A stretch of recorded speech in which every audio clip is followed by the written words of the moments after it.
guys, Samantha from Jessima Tutorials here, and today I'm going to be showing you how to create faux amethyst from polymer clay. Now what I've got here is a piece of Primo translucent clay. Feel free to use any translucent you want. And then I have two alcohol inks, one being amethyst and the other being indigo. Again, feel free to experiment around with the different alcohol inks, and also if you want to, just as a side note, you could swap out the purple alcohol ink for a pink alcohol ink, and then you could make rose quartz. So if you want to do that, just keep that in mind. Now I've just separated these out into 3 pieces so that I can colour them. And now it doesn't take much to colour translucent. So you'll just open up your alcohol inks, and the main one is going to be the one coloured by the amethyst, and I'm going to drop 2 drops of ink on there.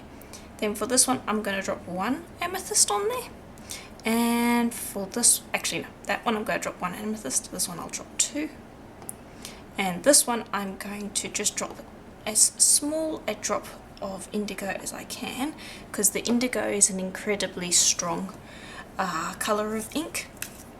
Just this one in particular I find is very strong.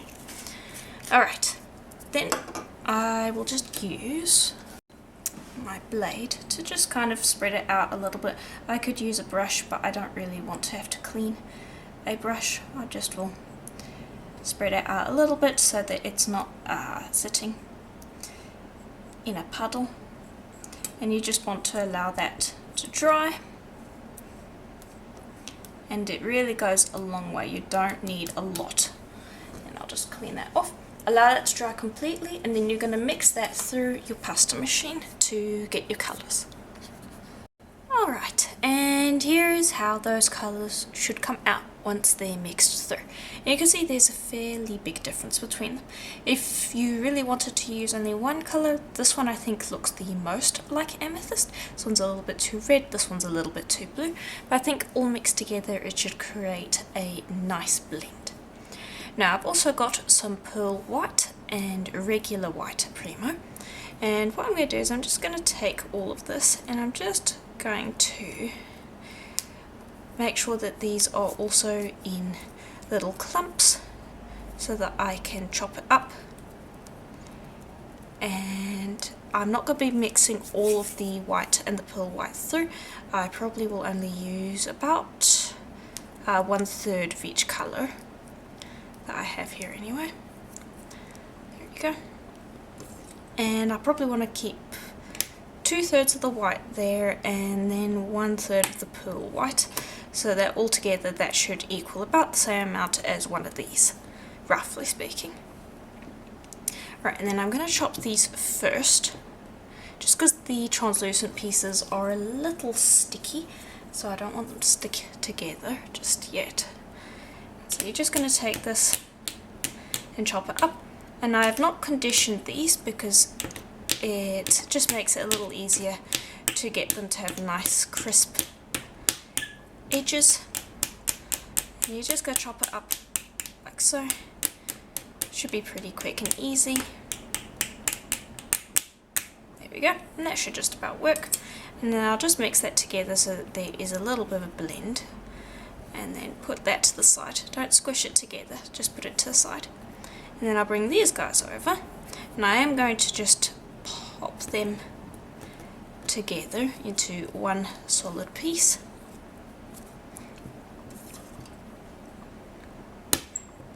Right, and then I'm going to start chopping that up as well.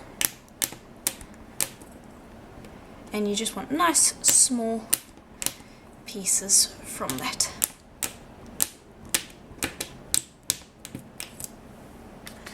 There we go. Then just take the pearl white pieces and the white, and just start to just kind of mix that through, and then I generally would keep chopping just so that everything distributes nice and evenly. There we go. Then I'm going to grab some white and pearl white acrylic paint, And you could pop this into a bag and then apply the paint to avoid a mess, but I actually want to chop the paint through to get a slightly different effect than I would if I just coated the pieces. So that's why I'm leaving it on my work surface. Okay, and I'll just apply the white paint first, and then I just want a little bit of the pearl white. I don't worry too much about that one. There we go. Then this is going to be a little messy. That's okay. Now I'm just going to continue chopping that up and mixing things through. And then once I have coated pretty much all the pieces, then I will leave that to dry. Alright, and I've given it a decent amount of time to dry. There are still some wet spots, but it should be okay to work with at this point. Feel free to, of course, let it dry completely if you want, but I'm impatient, so I am not going to be waiting that long. Just going to press that all together, and yeah, you can see there is a little bit on the wet side still. I gave this about half an hour to dry, so sometimes leaving it overnight is the best thing to do. This should be fine. Alright, so long as it sticks together essentially, you're good to go. Take that, and I'm just gonna press that into a rough square shape so that I'll be able to cut pieces out. Alright, and that should just about do. Now, I am going to be trimming away the edges just because that generally causes a little bit of trouble when making a veneer. And there you can see how that turned out. It looks fantastic. Or at least I think so anyway. I just like to trim away those edges so that when I place slices together, it doesn't have a seam line.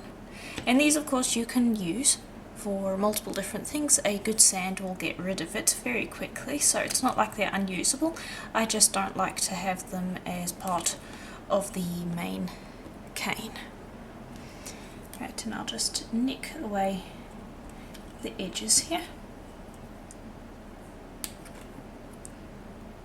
Alright, and there we go. Okay, and I'm just going to quickly clean that up. And the main thing that I'm going to be using to shape this today is going to be this nice little heart mold. And hopefully this will look nice. There are two different sizes. This is the earring size and this is the pendant size if you wanted a matching pendant. There's a link to that in the description below. It's one of the new ones that I just finished making. But what I'm going to do is I'm just going to take slices from this, and I think 2 should be enough. And I really like how that looks. I am very happy with that. It's going to turn out nice once it's baked. And I'm just going to cut them into halves so that I can place them into the mold, because I don't want to waste a lot of clay by just placing huge slices into the mold. So this is generally a nice easy way to avoid wasting a huge amount of clay. Just take that, especially when it's this kind of shaped mold where it's kind of thin.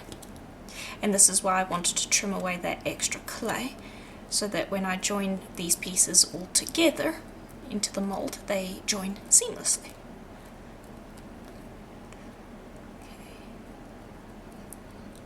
And just place them down and fill out that mold. And it looks like I might only need 3 pieces, but just go in now and give it a good squish to fuse everything together.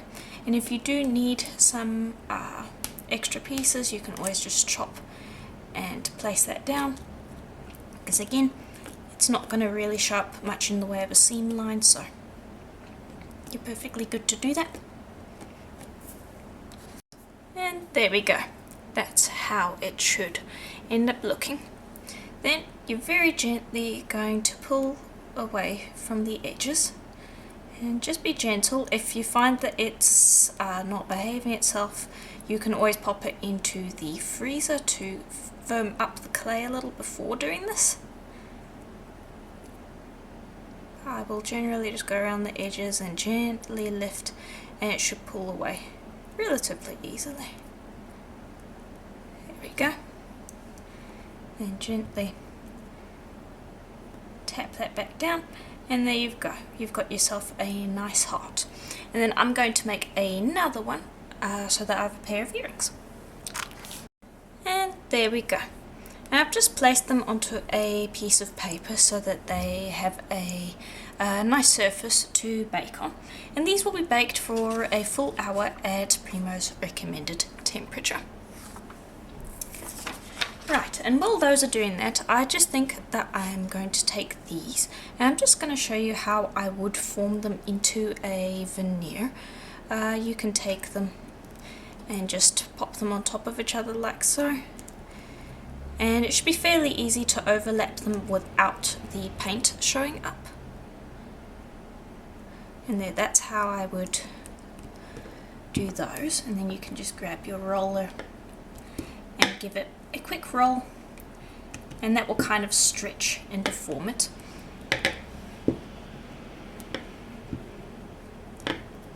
And flatten it out.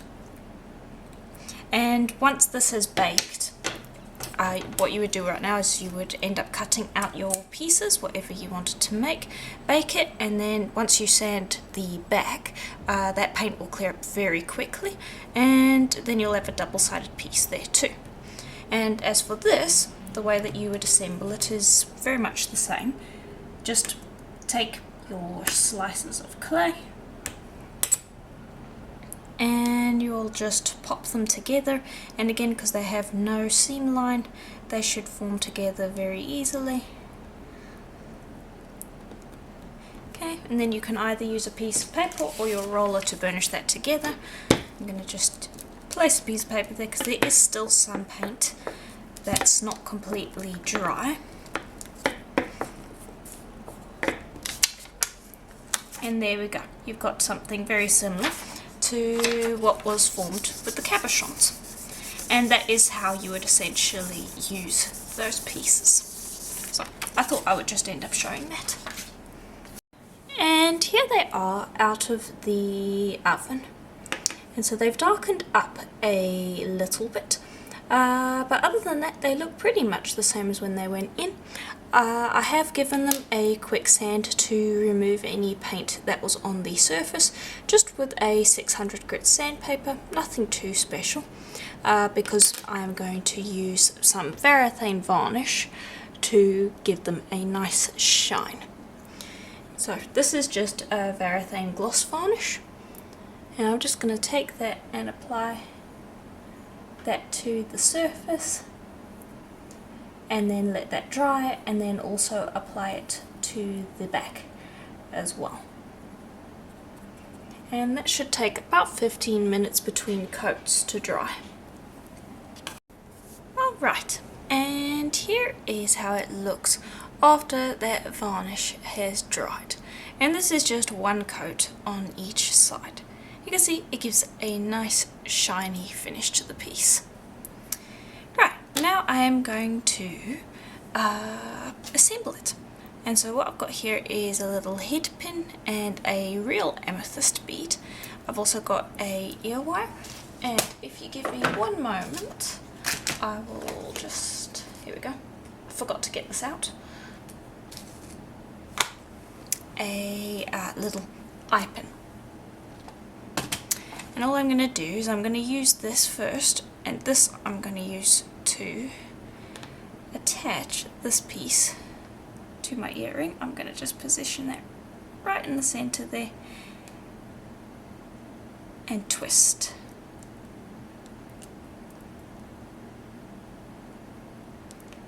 And just keep twisting, and it should settle into place.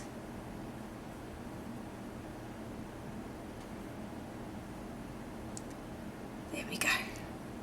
Alright, and there we go. And that's generally quite strong. I wouldn't worry about gluing it or anything like that.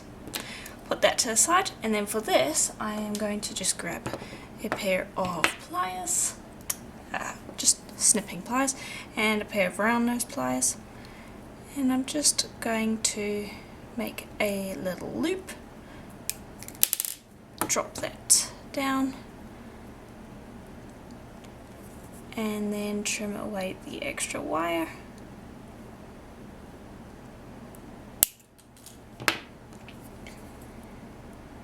And then just create another little loop.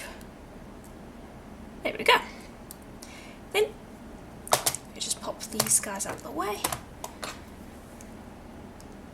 and I will open up one of the loops and just pop on my piece. And if you don't like the real amethyst, you could always just make your own little polymer clay bead. It does not have to be this. You could also just skip the bead entirely and attach the ear wire directly to the pin that you've screwed into the top of your little heart piece. So feel free to change it up as you wish. But there we go, that's just about it. And here is the other one, all finished and done. Also quite nice and shiny. But yeah, that is just about it. I do hope that you enjoyed this tutorial. Let me know if you did in the comments below. And if you liked the video, consider leaving a like and subscribing, as I do videos like this just about every single day. And yeah, if you'd like to support the channel so that I can continue creating videos just like this one, please do consider becoming a member. There is a join button just below this video where you can join and become a member of the channel, where you can view exclusive videos that are not available on YouTube. Another way to support the channel is to check out my Etsy store, where I sell things such as the mold that I used in today's video, along with a bunch of other polymer clay related tools and supplies. So consider checking that out. But that is just about it. I do hope that you enjoyed, and I will see you in the next video. Bye for now.